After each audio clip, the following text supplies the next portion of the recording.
கிறிஸ்துவுக்குள் பிரியமான அன்பு சகோதர சகோதரிகளுக்கு, இன்று 2ஆம் தேதி சனிக்கிழமை உங்களுக்கும் உங்களுடைய குடும்பத்திற்கும் உங்கள் பிள்ளைகளுக்கும் கர்த்தருடைய ஜீவ வார்த்தை யாக்கோபு எழுதின புஸ்தகம் 1ஆவது அதிகாரம் 17ஆவது வசனம்.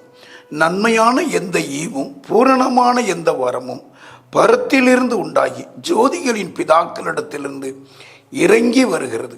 அவரிடத்தில் யாதொரு மாறுதலும் யாதொரு வேற்றுமை நிழலும் இல்லை. இந்த அற்புத வார்த்தையை கேட்கிற நீங்கள் பாக்கியவான்கள். இந்த ஜீவ வார்த்தை நிறைவேற இயேசு சிலுவையில் மரித்திருக்கிறார்.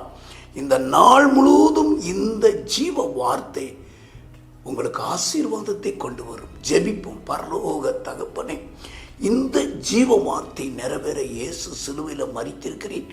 கேட்கிற உம்முடைய பிள்ளைகளுக்கு இந்த ஜீவ வார்த்தை ஆசீர்வாதத்தை கொண்டு வரட்டும். ஆசீர்வாதமாய் இருப்பார்களாக.